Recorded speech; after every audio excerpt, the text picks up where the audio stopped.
Hey guys, Kim Java here, and back by popular demand is another weekly flash of some of the coolest and most interesting Tesla news that I came across over this week. And if you haven't already, please drop a like on this video, as that's the biggest thank you that we can get, and it also helps the YouTube algorithm by telling other like-minded people about our new videos. So first off, get a hold of this story coming out of Germany. A 19-year-old hacker by the name of David Colombo says he's hacked into 25 Teslas in 13 countries around the world, and he can remotely run commands on them. Colombo says he can disable Sentry Mode, unlock the doors, open windows, and even start the cars with remote keyless driving.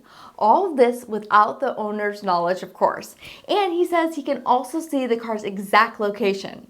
So what is fascinating about this, especially for those of you who might use third-party Tesla apps, is that Colombo says that the access wasn't gained because of a vulnerability in Tesla's infrastructure, but because the owners used third-party services and API keys. Now, the good news is that he says he has no intentions of using his powers to mess with anyone, but instead wants to contact the owners and let them know how to secure their accounts better. And as of this recording, the hacker has confirmed that he's now coordinating with Tesla's product security team to notify the affected owners. Understandably, he wasn't able to share the specifics of the affected apps or vulnerabilities, but he did say you should always secure your accounts with multi-factor authentications. And it sounds like Tesla should be offering him a job. All right, so how about this crazy story about a Model S Plaid? You know, the ones without a driving stock. So check this out. Here we have another drag race between a Plaid S and another soon-to-be second place finisher. But the kicker here is the Model S accidentally started the race in reverse, going backwards for a second before the driver realized what's going on and shifted from the center screen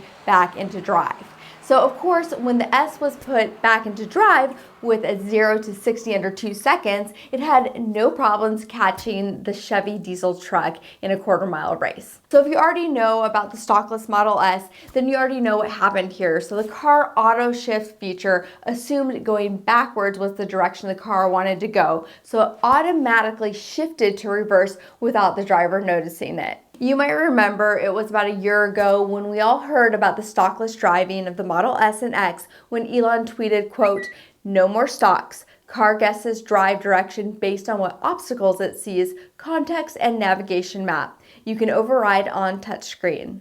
All right, so maybe some disappointing news to share here, or perhaps exciting if you're patient and want more. But according to a report by Reuters, Tesla is delaying production of the Cybertruck from what was expected to be around Q3 of this year to Q1 of 2023 now. So according to a source, the delay is caused by Tesla changing features and functions of the Cybertruck to make it more compelling and competitive with other EV trucks being introduced to the market this year, like the Rivian R1T and Ford F-150 Lightning. Now, Elon is expected to provide a product roadmap to shareholders during the Q4 2021 earnings call, which is scheduled for January 26th. Mark your calendars, we'll all be listening. So you might remember also last week we covered the news that Tesla had quietly removed any verbiage of production beginning in 2022 from the Cybertruck order page. And we thought it was curious, but I think a lot of people just assumed that since it was already 2022, there was no reason to mention that year again.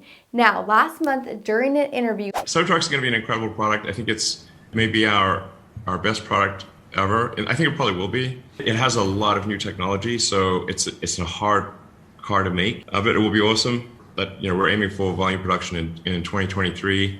I wish it could be sooner, but that's most likely when it happens.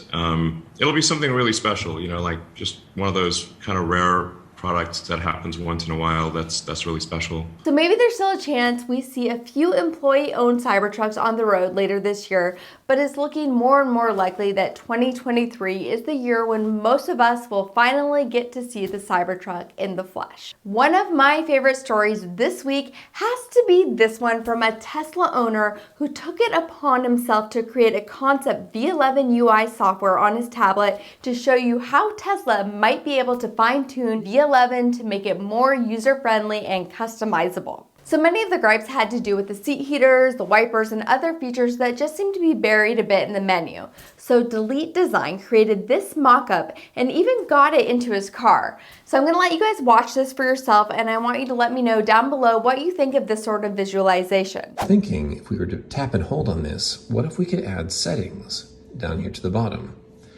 So you could pop this open, for example, and you have a whole list of different system settings, like maybe I want to have wipers down here. I can tap and drag this down here.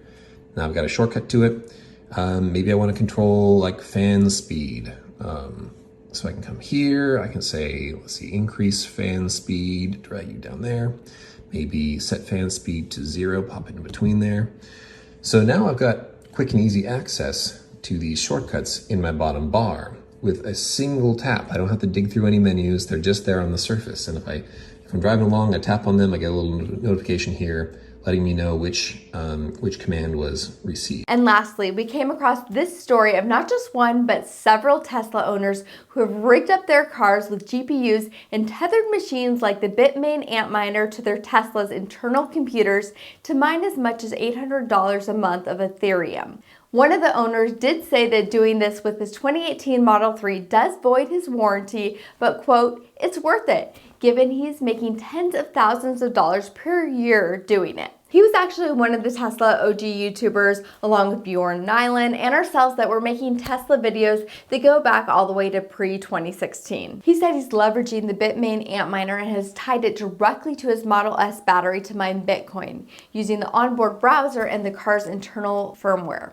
So honestly, it just blows me away what some people are capable of coming up with and pulling off, like integrating their own concept via Levin software or mining Bitcoin from their car. It kind of makes me feel like maybe I should be doing more, but I don't know, I guess I'm doing this channel. So I hope you guys enjoyed these crazy stories. To me, these were the top 5 most interesting stories of the week.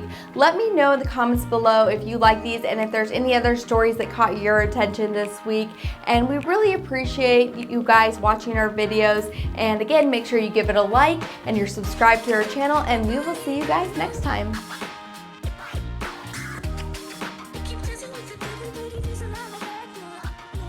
Look so bloodshot. I'm just really tired. Okay, whatever. It looks like I was up on that patty. Okay, ready? Roll.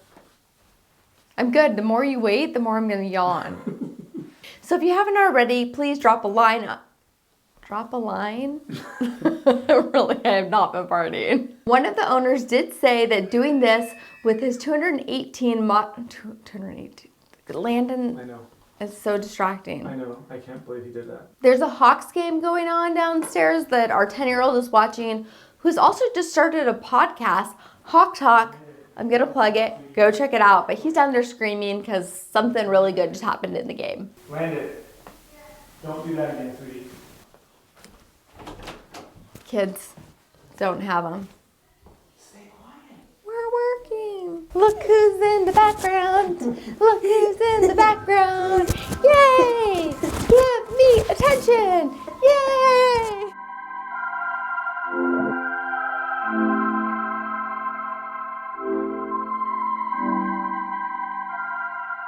I get to it first, I got you mad. I guess that when I get to it.